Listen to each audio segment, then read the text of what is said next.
אנחנו עם יוסי קדם, בעלים של רשת מועדוני אגרוף תאילנדי שדו בוקס, וביחד נלמד איך אפשר להכניס אומנויות לחימה לשגרה היומיומית שלנו, וליהנות מהיתרונות המדהימים של אומנויות לחימה בחיים שלנו.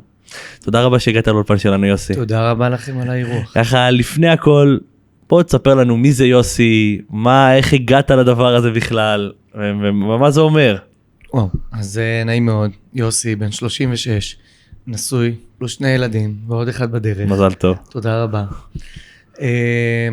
נכנסתי לעולם הזה דווקא מעולם אחר, מכדורגל, ואימנתי מגיל 18, הייתי מאמן כושר, ועולם הפיטנס היה עיקר עולמי, בתחום הקיקבוקס האירובי יותר, שזה גם משתייך לעולם הפיטנס, ודרך עולם הקיקבוקס האירובי רציתי לראות הרבה יותר טוב. זאת אומרת, אם ניקח את עולם הסרטים, את ואן דאם שהיה נראה ככה בסרטים שלו כמישהו שיודע לתת מכות, אז זה מה שמשך אותי לשם,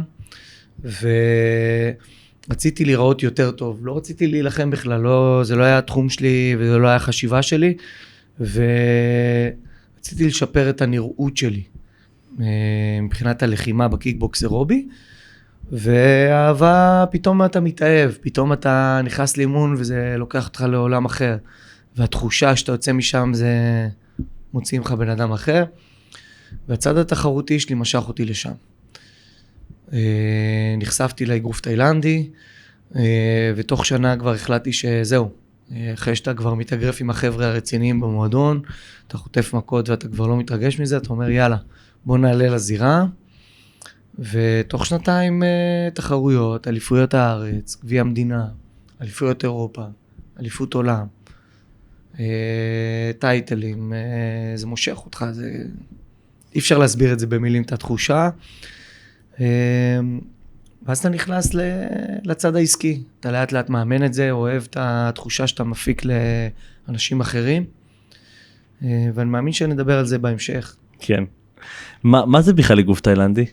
וואו, אגרוף תאילנדי נקרא אומנות 8 הנשקים. 8 הנשקים הם בעצם האגרופים, המרפקים, ברכיים ורגליים. אומנות לחימה שהיא בתכלס מבין כולם אחד האכזריות שיש בנישה הזאת. היא מאוד קטלנית, מאוד אגרסיבית. היא מתאימה מאוד לרחוב. זאת אומרת, אין בה יותר מדי כאלה עמידות שטיקיות כאלה שאתה יכול למצוא בסגנון קראטה וקונג פו, שיש בו יותר כזה ציורי וריקודי וסגנונות כאלה יפים. פה זה מכות של תכלס. אתה צריך להיות תכלס, חד, ממוקד, מאני טיים, מה שנקרא. יצא לך פעם לשמוע על אירוע שבו האגרוף עזר לך ברחוב או עזר למישהו שאתה מכיר? לצערי כן. היופי באמנות לחימה מי שחי את זה, אז הוא יימנע מהדברים האלה. זאת אומרת, גם אני היום יכול להיקלע, אתה יודע, אנחנו בישראל, עמך מזג, וקל מאוד להדליק אותך בכביש, וקל מאוד להדליק אותך ברחוב, ואנחנו מאוד נחשפים לדברים האלה בצורה מאוד קלה על ההדק, והיופי באמנות לחימה הזאת היא איך לא להיכנס לסיטואציות האלה. קרה מקרה או שניים, ואתה מאוד מנסה להימנע לסיטואציות האלה, דווקא ממקום של הגנה עצמית ולא כמישהו שהוא חם מזג, וזה עוזר, כן, אין מה לעשות, זה עוזר, זה כלי להגנה עצמית, וככה אתה צריך להשתמש בו. האימון באגרוף שינה אותך מבחינה אישיותית, הפך אותך לבן אדם שעונה קצת? לגמרי. אני חושב שהאומנות לחימה הזו בעצם היא יוצרת לך את ההפך הגמור, כי בתחושה שאתה בא ואומר, אני בא לריב מכות, תכלס. כן. אבל זה לא, כי אתה לומד לרסן את עצמך, אתה לומד להוציא את האגרסיות שלך במקום מסוים, אתה יודע איך לתקשר בצורה אחרת, אתה פתאום רגוע יותר, זה לוקח אותך למקום אחר מאיפה שזה נתפס, וזה יפה מאוד, זה פיתוח עצמי בצורה מדהימה מאוד. תכניס אותי קצת לראש של להיות אליפות עולם, בקונג פו, סליחה, נגיד זה מההתחלה. תכניס אותי קצת לראש, תסמני פה. תכניס אותי קצת לראש, מה זה אומר להיות אליפות עולם של אגרוף תאילנדי, עם כל החבר'ה הכי מטורפים שאתה מתאמן איתם, מה זה אומר? מה זה? זה קרה לפני שנתיים. לפני שנתיים הייתי באליפות עולם, באיגוד שנקרא WMF, יש הרבה איגודים, הרבה אירועים כאלה, ואני כבר מתחרה באיגוד הזה מעל עשור, ואתה פוגש מלא אנשים מהענף, מכל מיני ארצות, וזה אירוע שאתה כאילו בא לריב מכות, אבל אתה פתאום פוגש מלא אנשים, וכל אחד מעולם אחר, וסגנון אחר, וחשיבה אחרת, ואתה מתרגש לקראת האירוע, אבל מיד אחרי קרב, אתה פתאום מוצא את עצמך מתחבק עם אותו בן אדם, מדבר על אותו בן אדם, זה כאילו, יש איזשהו חיבור עם כל המלחמה, עם כל הכאוס הזה שאתה נמצא פה במשך רבע שעה, שזה מלחמה עצמית מטורפת, ולחץ שאתה צריך לנתב אותו להישגיות שלך, ליכולות שלך, לנתונים שלך, ברמה הכי מקסימלית, למה שהתכוננת אליו חודשים וחודשים, ל-15 דקות של פיור לחימה וחשיבה, ומיד איך שזה נגמר, אתה רואה פתאום את החיבוק, את ההתכופפות וקידה כזה אחד לשני, זה לא משנה, פתאום אני עליתי לגמר מול בחור מקזחסטן. עכשיו, קזחי, מדינה מוסלמית, אתה יודע, פתאום אתה בא מיד אחרי זה, מתחבקים, אומרים, כאילו שוכחים את כל המסביב, המסביב לא רלוונטי, הרגע הזה שאתה נלחם מול בן אדם, ויש לך את הכבוד אחד מול השני, ממה שקרה פה עכשיו, זה שווה את הכל. וזה קרה לי גם בארץ, קרה לי באליפות ישראל, סיפור מצחיק, אתה עולה לקרב באליפות ישראל, נלחם מול בחור בקרמיאל, אתה נוסע שעתיים לכל כיוון בשביל לעלות ל-15 דקות קרב, ואז אין לך איך לחזור, קרה לי איזושהי סיטואציה שבאתי עם המאמן שלי, והמאמן נסע לכיוון אחר, ואני מוצא את עצמי רגע איך אני חוזר לתל אביב, ואז הבחור שעלה מולי, הוא היה בכיוון שלי, טוב, אני חוזר איתו. עכשיו, לפני... איך זה יוצא? מי ניצח? אני. אז איך אתה יוצא יושב בידו באוטו? שנינו פצוצים, פנסים כחולים, אתה יודע, בלוטות על הפנים, ואז אתה חוזר למרכז, שנינו פצוצים, ומדברים על הקרב, ומדברים על החוויה, ועוצרים בדרך לאיזה... מקדונלדס או משהו. כן, היינו כאילו, עצרנו באיזה מסעדה שם. שיש שבורים, פצוצים, פנסים בעיניים, וההורים, והמשפחות, ומי שבא ללוות כזה, יושבים בשולחן, פותחים שולחן. וואו, איזה זה רוח. קטע מצחיק. זה חוויות שאתה לא יודע איך להסביר אותן במילים. אי אפשר להבין את זה. זה חוויה באמת מטורפת. ומתי הגיע הרגע שהרגשת שאתה רוצה לתת לאנשים עוד ולהתחיל לאמן? זה לקח כמה שנים, זאת אומרת, אתה חווה את החוויה הזאת. בזמן הזה אני הייתי בעיקר בעולם הפיטנס, בעולם הקיקבוקס אירובי מאוד מוכר.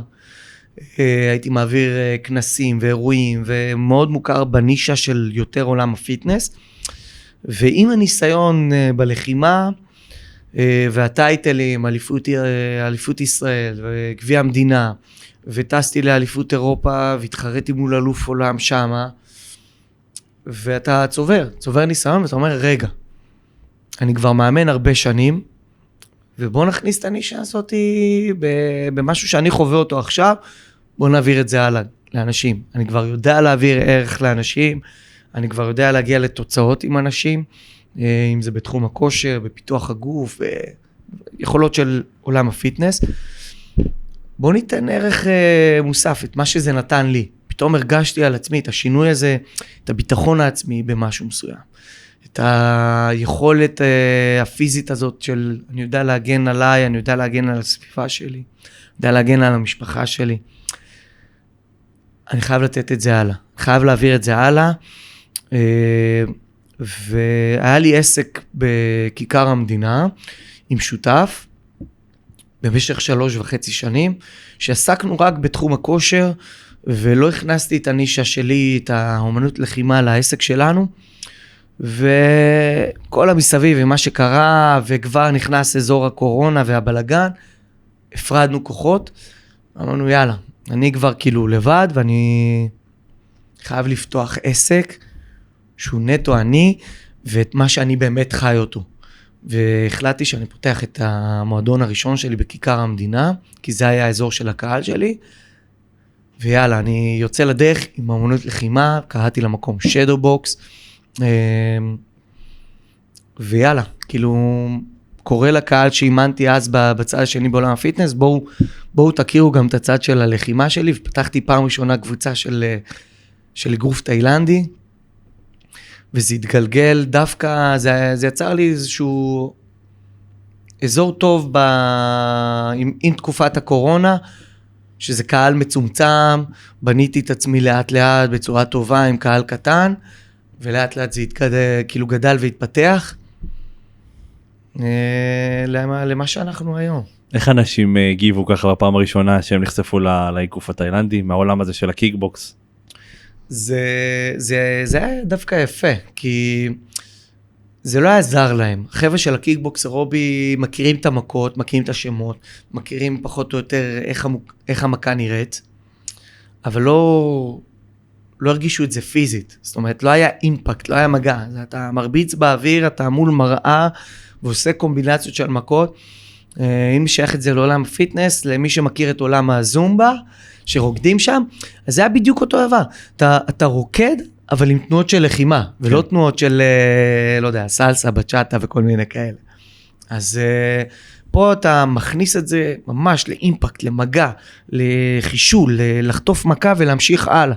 איך אני מתמודד עם זה, עם סטרס, עם זה שתוקפים אותי. איך אני מתמודד עם הדברים האלה? ואני חושב שהתחושה הזאת, התחושות האלה, זה מה שממכר באמנות לחימה הזאת. ואנשים התלהבו מזה. התחושה הזאת שאתה יוצא נקי, אתה בא עם סטרס, יוצא נקי, זה מה שהוציא אותם למשהו חדש, ולהתנסות ולחוות את זה. וזה שזה היה בקבוצות קטנות, נתן גם יותר ביטחון לאנשים. לא לחוות כאילו כל מיני סוגים אנשים בסשן אחד, בשיעור אחד. אני מכיר את האנשים שאיתי, אני יודע מי הם באים לחוות את אותם דברים, ולא יאללה, 20 אנשים, אני לא מכיר אותו, אני לא יודע איך הוא יגיב. זה גם עניין של מכות, של קצת השפלה. ברור לי ברגע שאתה מתחיל להתאמן, אז אני מקבל מכות בבסיס יומי, אבל אולי באימונים הראשונים זה כזה, רגע, אני לא רוצה שהוא יראה אותי מקבל בוקס לפנים. כן. אז כאילו, שמת לב לזה. כן. במיוחד עם חבר'ה שמתחילים. הרי ההבדל בין חבר'ה ותיקים לחבר'ה שמתחילים, זה בעיקר העניין של האגו. האגו שמנהל אותם. שוואי, חטפתי מכה, אני חייב להגיב באותה צורה. כן. או שנכנס לי אגרוף, אני חייב להכניס לו גם, ואז לפעמים אני קצת עובד יותר מהר, ואם אני לא יודע לשלוט בכוח שלי, אז אני מוציא מכה מהירה שהיא גם חזקה. ואז זה מהר מאוד נגרר לקטטה כזה של יאללה מכות, יאללה. ופה אתה נכנס לעניין הזה של איך אני מלמד אותם את התחושה הזאת, לקחת את הנשימה, תתחיל לחשוב, ולא להתנהל מאמוציות. וזה היופי, זה האמנות לחימה. ולא יאללה מכות, הכנסתי לו מכה. זה איך אני מנהל את הסיטואציה, איך אני מנהל את הכאוס. זה היופי. איך אתה מלמד אותם לשלוט בעצמם בפן הנפשי, המנטלי? זה מתפתח, זה קורה תוך כדי, זה היופי. אתה רואה את הסיטואציה, זה תמיד יקרה לך, החבר'ה האלה שמתחילים והם נגררים לתחושה הזאת, ופה אתה עוצר את השיעור, הופ, הנה, עצרו, זה בדיוק הנקודה שאני רוצה שלא תקרה. ופה אני רוצה ללמד אותם איך הם מתחבקים בדיוק בכאוס, ולהגיד רגע, אנחנו פה כדי ללמוד, אנחנו לא פה בשביל לפרוק אגרסיות ועצבים מחדש. אתה רוצה? יש שיעור אחר, שימון סקים, שימון קיקבוקס אירובי שאתה מרביץ באוויר, שם תוציא את האגרסיות שלך. פה אתה בא ללמוד, פה אתה בא להפעיל את הראש. זה היופי. אתה מהר מאוד גורם לחבר'ה האלה להבין איפה הם מנדבים את היום שלהם. באתי היום מסך שחור, עצבני, אולי עדיף שאני לא אכנס לשיעור הזה, אני אלך לשיעור אחר. אז רגע, בוא נחזור שנייה אחורה.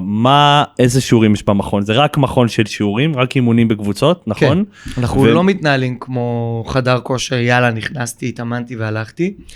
יש שיעורים מאוד מסודרים, יש מערכת שעות שמגיע למתאמן, והוא בעצם בוחר איזה שיעור הוא נכנס אליו.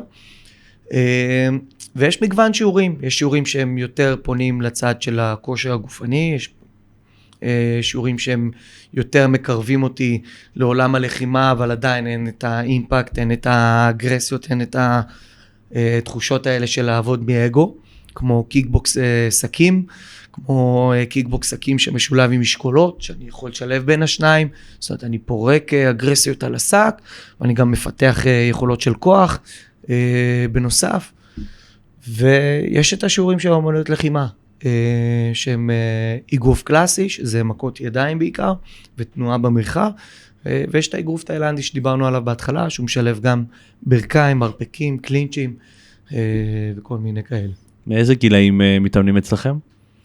מכל הגילאים, מגילאי 6, ועד כמה שאני מסוגל ויכול.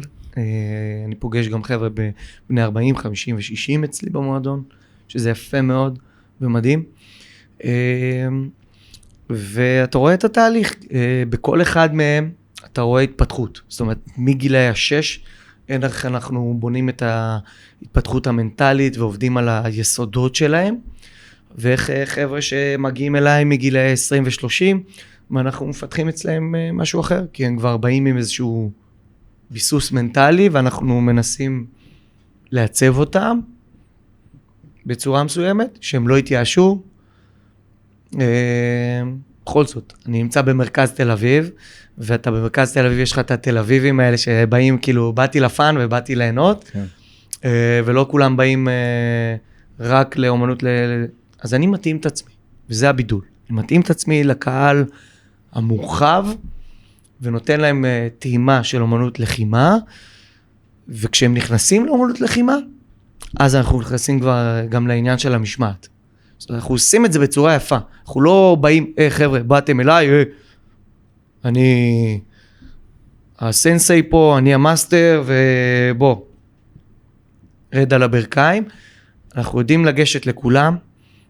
אני יוצר את ההוואי הזה, את הווייב האחר, התל אביב המגניבי הזה, וכשהם חוצים קווים או מותחים גבולות, כמו כל ילד או כל נער או כל מתבגר או כל בוגר שמגיע לפינה הזאת, אנחנו יודעים לעשות קאט,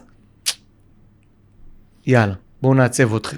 מה המסלול, בואו שנייה נחשוב על חבר'ה שממש רוצים לקחת את זה באופן רציני, מה המסלול פחות או יותר של בן אדם, החל משיעור ראשון, ועד ללהיות מקצוען, ומתחרה באליפות ישראל? אז גם אני לא ידעתי שאני הולך להיות מקצוען, וחבר'ה שנכנסים ונחשפים לעולם הזה, הם לא מ-day one יודעים שהם רוצים להיות אלופי עולם, ואם יש כאלה, אז הם באים חדורים, ואתה כבר מרגיש אותם, ואתה רואה אותם, ואתה רואה את זה. כן, אתה מרגיש את זה ורואה את זה עליהם, שהם באים רציניים, ואתה דוחף אותם. יש לנו גם מסלול במועדון שלנו, שהם מסלול מתחרים.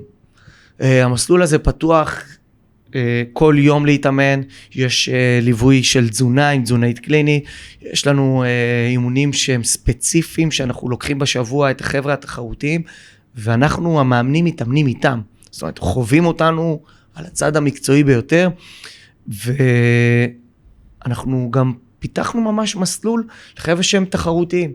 הם חווים את זה, ויש לנו גם מסלול שהוא נפרד מהחבר'ה שהם רוצים את זה לנישה יותר חובבני.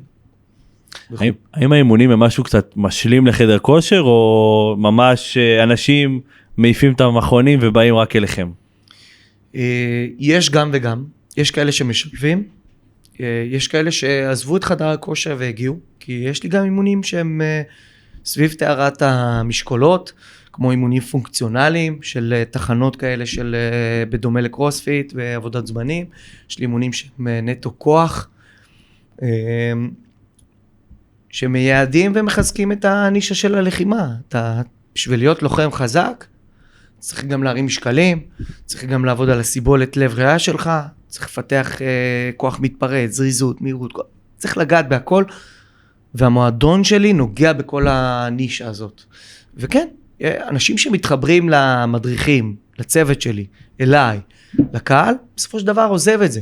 זה משעמם אותם. אני חייתי את העולם של חדרי הכושר, ניהלתי חדרי כושר, הרבה פורשים. אתה עושה מנוי חודשי. ולא בא.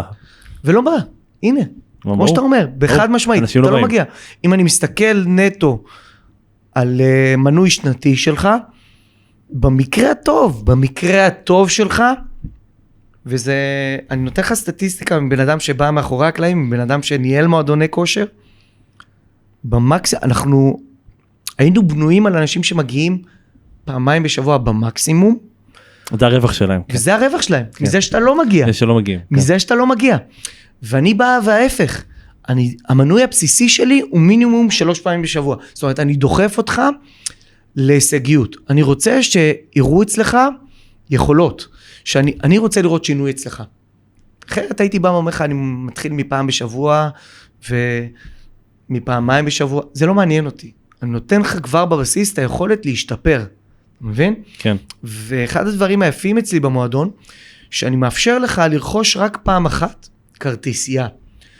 למה רק פעם אחת כרטיסייה? כי אני בא ואומר, אוקיי, אתה תל אביבי, ותל אביבי כזה, מה הם לא אוהבים? מערכת יחסים, סבבה? אתה לא אוהב להתחייב, נכון? כן. אז אחד הבעיות אצל התל אביבים זה מערכות יחסים. אז הוא אומר, אוקיי, תבוא תבדוק אותי. יש לך כרטיסייה של 10 אימונים, בוא תטעם מהאימונים, בוא תראה שהווייב סבבה לך, בוא תרגיש את הצוות, בוא... נגמרו לך 10 אימונים? בא לך להמשיך? בוא חביבי. מערכת יחסים רצינית. נכון. בדקנו את עצמנו, בוא תעשה מנוי, חודשי, אתה יכול לעזוב בהתראה של חודש, זאת אומרת, אני לא מחזיק אותך. אתה לא נהנה, הכל טוב. אבל תתחייב, תהיה רציני, כלפי עצמך, לא כלפי אפילו, זה לא מעניין אותי. כן, רוצה שתצליח. צודק ב1,000,000%. כמו שאתה מצפה ממני שאני אתן לך את 100%, בוא, באימון תיתן את 100% שלך. זה הכל. לגמרי. בוא נדבר קצת על נשים, יש נשים במועדון? וואו. יש הרבה נשים במועדון, והוא מבדל ממועדוני לחימה אחרים. אני חושב שאני די פרצתי דרך בעולם הזה של אומנויות לחימה אצלי במועדון. המועדון שלי מחולק ממש 50-50 מבחינת הכמות, כן, זה מטורף. אתה לא תמצא מועדוני אומנויות לחימה עם כמות כזו. זה בדרך כלל מתפרס על 80-20, 90-10 אפילו, ואני ממש מוצא את עצמי עם סטטיסטיקות, אם אני מסתכל מאחורי הקלעים, יש לי 50-50%, וזה מדהים, זה מדהים. אני חושב שזו פריצת דרך בעולם שכמו שאמרתי, באמנות הלחימה, אני חושף אותם למועדון שהוא אסתטי, שהוא נקי, והן לא מפחדות להגיע למקום כזה פתאום, שקצת אין ריח שהוא קצת אגרסיבי, מבחינת כשאתה נכנס לאמנות לחימה, אתה נכנס למועדוני אנדרגראונד, כן. עם ריח של זהה, עם ריח של באים לעבוד. זה מרחיק נשים, בסופו של דבר. ואני מאוד מקפיד על הדברים האלה, מאוד מקפיד על ניקיון, מאוד מקפיד על סדר, על איך המועדון נראה. וזה מושך את הקהל הנשי, וזה יפה. וזה יפה לראות פתאום נשים שהן באות בגלל שזה מאפשר להם, וזה נותן להם את הצעד הראשוני להיכנס, וזה נעים לי בתחושה. זה הכל, הרושם הראשוני. נכון. אנחנו יודעים את זה. נכון. ובעולם הזה לא נתנו לזה יותר מדי במה, ולא נותן מקום, ונשים היו נכנסות, ומי ששורדת את כל הריח, את כל הבלגן, את כל הג'יפה הזה, את כל הבלגן, אז יאללה, את חזקה מספיק, בואי תצטרפי לגברים. כן. ואצלי זה לא ככה. אתה עושה קבוצות נפרדות? לא. אני לא. ביחד. אני דווקא לא נותן, יש לי קבוצות שהן, נגיד לקיקבוקס אירובי, אז הרוב הוא יותר פונה לקהל הנשי, אבל אם אני מסתכל על הנישה של הלחימה, אני לא עושה הפרדה. אני כן שם את האימונים הראשונים בבידול מול השק, או נותן להם איזשהו קצת בסיס, ואז אחרי 2, 3, 4 שיעורים מתחיל לצוות אותם. אבל אני מאוד נותן דגש על האינטליגנציה הרגשית, גם עם הקהל הגברי, שהם עובדים עם נשים, מסביר להם, זה איפשהו גם מחנך אותם החוצה, אתה תראה אותם כאילו פתאום מתחנכים, כן, מכבדים את האישה, וגם כל המאצ'ואים האלה, אתה מכבד את האישה, אתה בא וגם אם אתה עובד עם אישה, ויש לך את 3-4 דקות שאתה עכשיו צריך לעבוד, ואתה צריך לשמור עליה באימונים הראשונים, אז תשמור, אז אל תבוא כדי, יאללה, אני יכול לחסל או לתת קצת מכות. לא, באת לי אגרוף תאילנדי, אז בואי ניתן מכות. זה לא עובד ככה. אתה בא, זה גם עם גברים, דרך אגב, גם עם גברים שבאים אליי, אני נותן להם את התחושה הזאת, שהם באים למקום שהם לא באים לחטוף מכות בהתחלה. הם באים וגם הם מופרדים בצד על השק. באותה מידה בדיוק כמו נשים.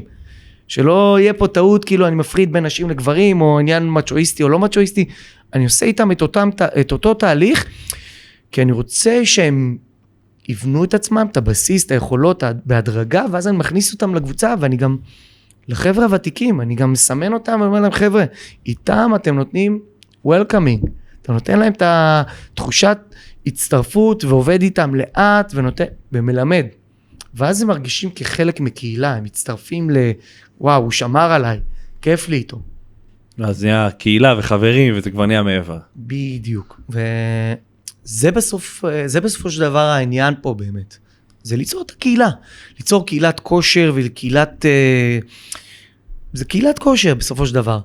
סביב הלחימה וסביב ההוואי הזה של אנחנו שומרים אחד על השני, אנחנו משפחה, אנחנו דואגים אחד לשני. זה היופי. אני חושב שיש הרבה מאוד חבר'ה שמפחדים להיכנס לאומנויות לחימה, נטו מהמקום שלה לקבל מכות. אני חושב שזה משהו שמאוד מאוד מפחיד אותם, שברים באף, דברים כאלה, כל מיני, אתה יודע, לא צריך לספר לך. מה אתה אומר לאנשים ששואלים אותך דברים כאלה? אז קודם כל אני נחשף להמון שאלות כאלה, או שאני מדבר עם אנשים בטלפון, לפעמים גם בשיחה מחירתית כזו, אז אתה, אחי, עזוב, יש לי אף יפה, אני לא רוצה לשבור אותו, אז אני לא יודע אם יראו אותי גם לי יש אף יפה. ועברתי קרב או שניים בחיי, ולמזלי, אחד פעמי אני אדפוק על השולחן. אמן, זה עץ, הכל טוב. כן, זה עץ. לא שברתי את האף עם כל הקרבות שלי, וזה גם, מי שלא פונה לצד הלחימתי, אתה לא חייב להגיע לרמה הזאת, של לשבור את האף ולהיות עם פנסים כחולים ודברים כאלה, זה לא המטרה. אתה מגיע לאימון, ואתה מבסט את הכוח, ושומרים עליך, ואתה בא ולהתאמן, גם בשביל הכושר שלך, גם לחוות איזושהי חוויה אחרת, ואתה לאט לאט קולט שאתה לא בא לחטוף מכות סתם, אתה לומד את זה. אז אנשים באמת, האחוז פציעות באומנות לחימה, אני הולך להפתיע אותך פה, הוא הרבה יותר נמוך מכדורגל. באמת? כן, אני הולך להפתיע אותך. למה? מאוד ברור, נכון? נשמע לך לא הגיוני. תשמע, אני מכיר קצת את עולם הכדורגל, אז זה כן קצת מתחבר, אבל תסביר כי בכדורגל זה גם מתיחות ופציעות וקריאות גידים ודברים כאלה שאנשים קצת לא מבינים, אבל צריך להסביר גם לצופים. אולי בראש של הבן אדם הכללי, כן, אני מבין מה שאתה אומר. אתה בא ואומר, רגע, אני בא עכשיו לשיעור של אגרוף תאילנדי, אני אחטוף מכות, אני אשבור רגל, אני פנס בעין, אשבור את האף, כמו שאתה בא ואומר, אבל כשאתה עומד והמוח מבין שהוא הולך לחטוף מכה, אתה נכנס לאיזשהו טונוס שריר ולהסתגרות כזאת שהגוף כבר מגן על עצמו. כשאתה רץ עם כדור, ויש לי רקע בכדורגל, כשאתה רץ על הקו או אם רץ עם כדור ופתאום מישהו בא מהצד ודורס אותך עם איזה גליץ', אתה מעקן את הרגל, אתה קורע איזה רצועה, הפציעה היא אקוטית בצורה של... כן. אי אפשר לתאר אותה. זה רצועות וגידים. כן, חצי שנה, מגובס, שנה, עברתי סיטואציות כאלה בכדורגל, הפציעות שאני חוויתי מכדורגל, כן, האמת הגיוני. מטורפות וארוכות פי 10 מפציעות שהיו לי באגרוף תאילנדי, כן. ואין לתאר בכלל את רמות הקושי בהתאוששות ממשחקי כדור, לעומת אומנות לחימה. גם קרע של גיד, הרבה יותר מטורף, אתה יודע, ברכיים, דברים כאלה. כן. זה כלום לעומת אפילו שבר של עצם, אתה יודע, בסופו של דבר מגבסים, חיים. קשה מאוד להתאושש מקרעים, בגידים ופציעות שריר, לעומת פציעות עצם, אבל גם מהבחינה הזאת של פציעות בכללי, הפציעות לרובן הן פציעות שטחיות, זאת אומרת פה כחול שאחרי יומיים עובר, וגם זה עובר לאט לאט, העור מתחיל להתחזק, השרירים כבר מתחילים לקבל את היכולת, מה שנקרא יכולת ספיגה, אני כבר מתרגל לחטוף את המכות האלה ולא מתרגש מהם, וגם פה הצד המנטלי מתחיל להתפתח. מהמם. יש לך סיפור מיוחד על מתאמן ככה שעבר אצלכם חוויה מיוחדת חלק מהאימונים? אני אקח אותך מהגיל הצעיר ולגיל הבוגר. כמו שאמרתי לך בהתחלה, אני עובד עם גילי 6 ומעלה, ויש לי חניך שהיום הוא כבר, ממש השבוע היה לו בר מצווה, גיל 13, וביום חמישי האחרון גם עלה לקרב. וואו. הירואי מהמם, ומי שיצפה אולי באינסטגרם וייכנס. כבר בגיל הזה מתאמנים? הם, לא רק שהם מתאמנים, הם גם עולים לקרבות ותחרותים. וואו. ילד ביישן, אני זוכר אותו לפני 3 שנים, ילד ביישן, באזור כיכר המדינה, כן. מתוק כזה, אתה יודע, מפונק. נכנס, כן, גם מפונק, יכול, נקרא לו איזה ככה, ופתאום, אחרי שנה, 2 של תהליך, שהוא בא מחוג, נקרא לזה חוג של 2 בשבוע, ומתמיד במשך 1 2 שנים, ופתאום אתה רואה כבר את היכולות המנטליים שהוא מפתח, ואת הביטחון, והסתובב ככה בחברותה עם החברים, ומבלה יותר, ונהיה פתאום מקובל יותר בשכבה, שפתאום כל החבר'ה רואים אותו, וואו, הוא חזק, כן. ורואים באינסטגרם, איך הוא רב מכות, ואיך הוא עושה אימונים, וכאילו כולם רוצים כבר להיות סביבו, ופתאום אתה נהיה יותר מקובל, עולה לקרבות, וחברים באים לצפות בך באירועי קרבות, ואליפויות הארץ. חוויה שאי אפשר להסביר במילים, איך אתה גורם לאותו ילד שהופך פתאום להיות נער בידיים שלך, ומפעמיים בשבוע הוא מגיע כל יום להתאמן אצלך במועדון, ועכשיו חופש גדול, והוא מגיע לא רק כל יום, הוא נמצא אצלך, הוא חי אצלך 7-8 שעות, אתה צוחק כבר עם האמא ואומר לה, את עוד שנייה משלמת לי מזונות פה, הילד חי אצלי, דברים כאלה מצחיקים, והוא חי איתך, והוא חי את המועדון, יש פה ממש מפתח, בית. ממש, אתה בית, כן. אתה בית, יותר מבית, הוא נמצא אצלי יותר ממה שהוא נמצא בבית, ואם אני לוקח את העולם היותר בוגר, אני יצא לי לאמן גם ידוענים, ואני מאמן עדיין ידוענים מאוד מוכרים בנישה שלנו. ואני אקח דווקא דוגמה את אור לוזון, בת של עמוס לוזון, הגיע אליי, דפקה לי בדלת בכיכר המדינה לפני 3 שנים, ואני דווקא לא אגע בצד הפיזי, אני אגע בצד המנטלי, איזה התפתחות מדהימה. הגיעה לי בחורה, ששנאה לעשות ספורט, פשוט שונאת להזיז את עצמה. אמרה לי את זה, יוסי, ניסיתי הכל, אמרו לי לבוא אליך, יאללה, בוא ניתן לזה צ'אנס, אני אומרת לך מראש, אל תיקח את זה אישית, שונאת את זה, שונאת שהדופק עולה. ואנחנו 3 שנים, היום 3 שנים אחרי, מתאמנת אצלי גם 3 שנים, אני לא יודע לתאר לך את זה במילים, מבחורה שהגיעה 2 בשבוע ל4 פעמים בשבוע, מתאמנת אימונים אישיים, חיה את זה, והיא כל כך אוהבת את זה, כאילו מה זה אוהבת את זה? זה עבר תהליך של שונאת את זה, באה לי עם האימונים, שונאת אותך, איכסה ומגיע לאימון, שונאת אותך, מגיע לאימון, ולאט לאט היא מגיעה, ואתה רואה בשינוי בזה שהיא מביאה את חברות שלה, והיא מביאה את החברים שלה, והיא מביאה את הסביבה הכי קרובה שלה אליי להתאמן, כי היא באמת מתחברת את זה, היא רוצה להראות לאנשים מה היא עוברת עם עצמה. עזוב את הצעד הפיזי, שהיה שינוי אדיר, אני לא מדבר על זה בכלל. אבל עצם העובדה שהביאה את האנשים הכי קרובים אליה, ואת הידוענים הכי חזקים היום בשוק, אני מדבר איתך על מאיה קיי שהיום נמצאת ברוקדים כוכבים, ושחר חיון שהיום מופיעה בכל סדרות הנוער ופרסומות, ואיפה היא לא נמצאת.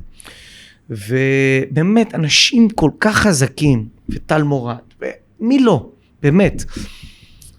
ונועה קירל שהתאמנה אצלי, ובאה ומגיעה, ואפילו הגעתי לכתבה עם ריף נאמן, באמת דברים מטורפים.